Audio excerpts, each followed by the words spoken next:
Hello and welcome to the Rugby League Coach analysis of Reece Walsh of the Brisbane Broncos. My name is Lee Addison and I'm from rugbyleaguecoach.com.au. Look, I can only get Kangaroos footage from the Ashes because of rights restrictions and whatnot. So I've been using footage of Reece Walsh from the Ashes series against England. If you do remember, he had an excellent first game, but was a bit scratchy in the second game and was okay in the third.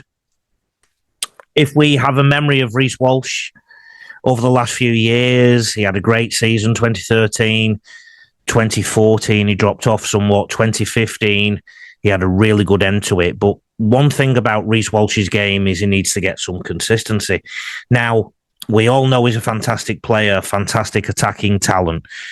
I am looking at this analysis video from the point of view of, if I'm an opposition coach, what would I look to do to keep him quiet?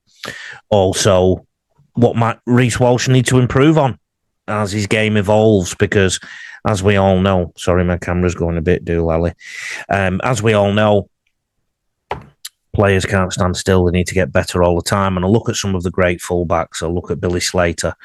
I look at Brett Stewart back in the day. I look at James Tedesco now, and no doubt have missed out so many. They've got better and they've added things to their game over the years. So I think this will be a really interesting analysis video for you to look at.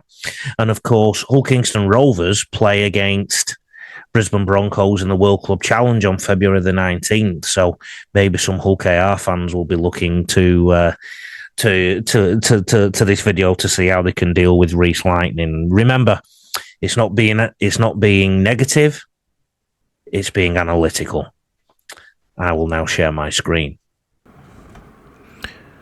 When I did the Mikey Lewis video the other day, so many of you said, but Hull KR will have to worry about Reece Walsh and so many others, and we're looking at some of the reasons now why. He's a great support player. He's a great attacker, but he's also a great support player, and we're going to look at some clips. This instance here, England just didn't have a proper defensive line on the kick chase. His left foot step, so that's his right foot to get away, but his left foot step is the sharpest. So his right foot step tends to help him change direction, okay, but his left foot step, he can go 45 degrees on it. And that said, his defence is probably questionable, though. So, at times, that is, okay? So, on this clip, he's gone high. He's not on his own, but he's gone high. And this tends to be his tackling default. I think he's got a lot of room to improve on his tackle technique. So if you're playing against Reece Walsh, if you can get low on him, he can actually struggle to put you down, which we'll see in a couple of clips. So he does go high. He is strong, so he backs himself to be strong. Also, when you are defending the kick chase, you've got to chase up as a team. So you've seen the clip from earlier when he stepped through. He will pop up at the back of most attacking plays. So he's got a great support play, pushes through on the inside, but it's his left foot step that's the major drama for opposition, and you've got to push up on the inside. He really carved up England a few times with it, and they didn't learn the lesson.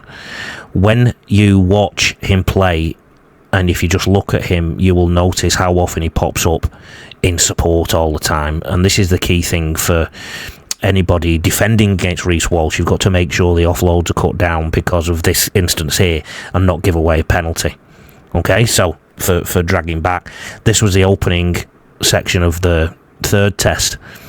So Harry Grant's about to make a break in the moment, but look who's in support and nearly finished it off. You'll see it in a moment.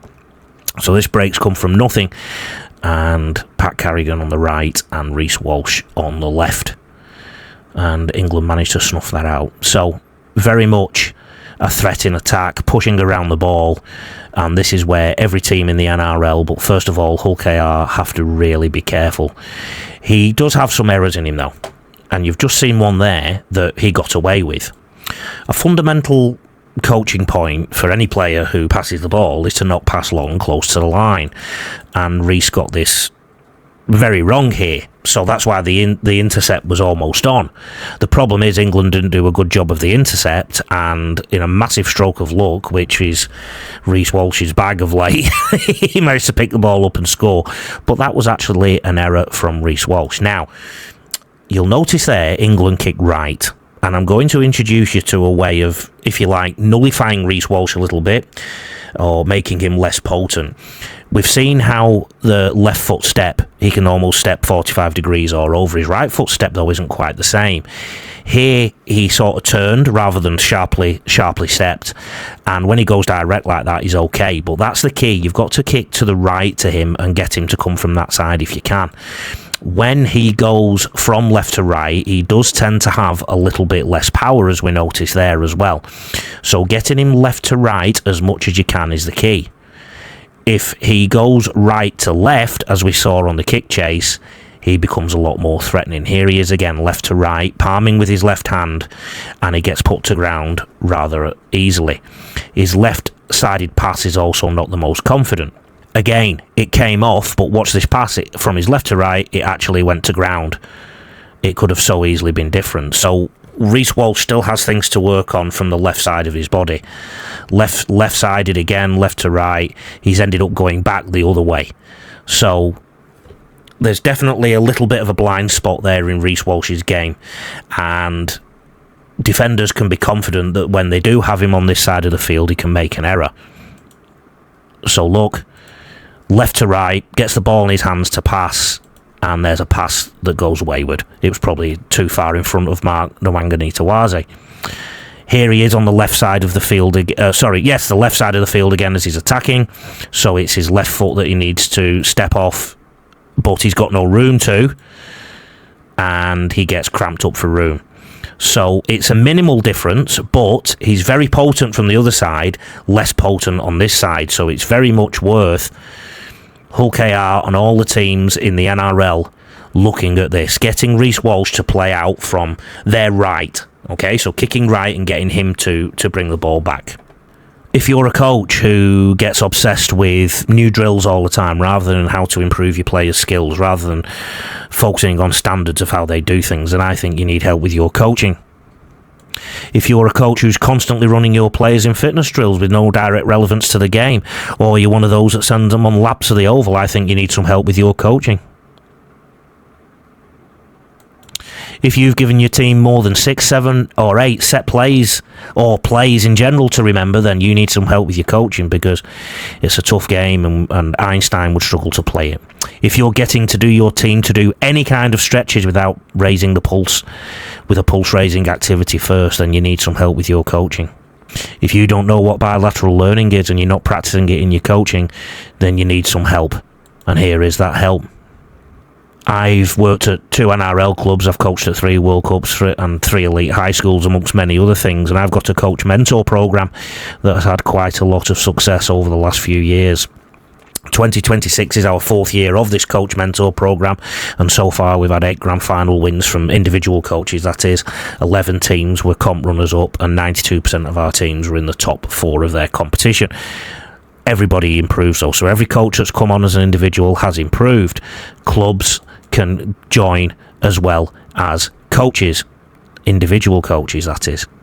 I'm also an author. I wrote a book called Rugby League Coach 13 Game-Changing Conversations in 2025 with a foreword by James Tedesco.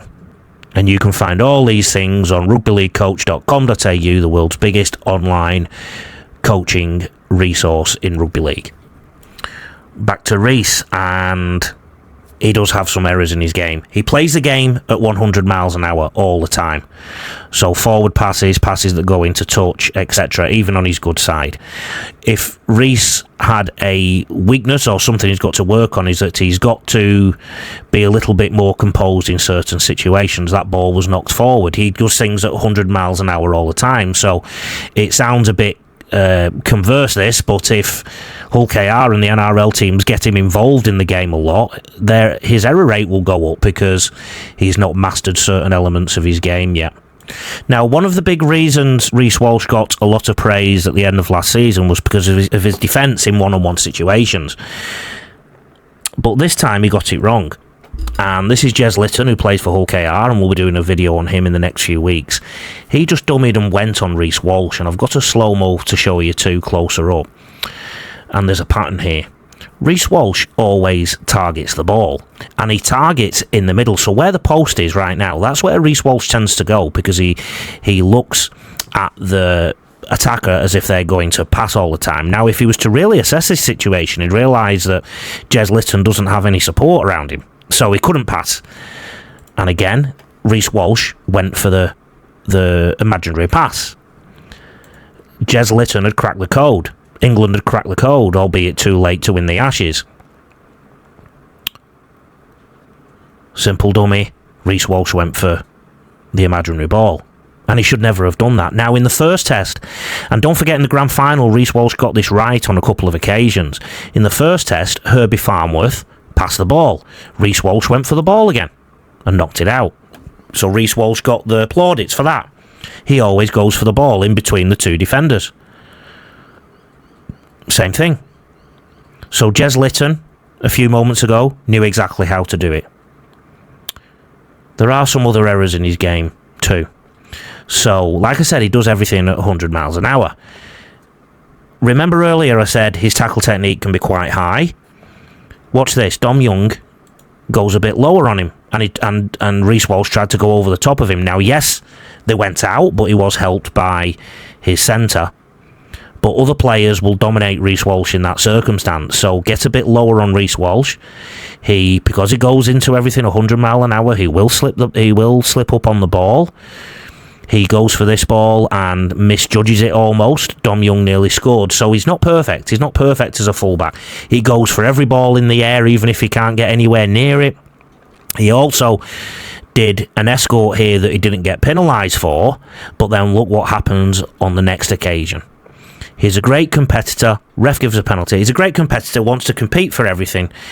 But he doesn't have that element where he times his movements yet, if you like. He didn't compete for that ball. He competed for this, though. He just throws himself into everything, and when you throw yourself into everything, you can sometimes get something wrong. This, he got sin-binned for. He just throws himself 100% into everything. Hope you enjoyed that video. So he's a good player, isn't he? But, like I showed you in the video, there's a few chinks there that the opposition can maybe work on, and let's just remember that Reece Walsh is only pretty young still, so he can work on those things himself as well. So hopefully you took that video for what it was, and keep a lookout for all these analysis videos in the coming weeks, and please take a look at rugbyleaguecoach.com.au. Take care, I love your work.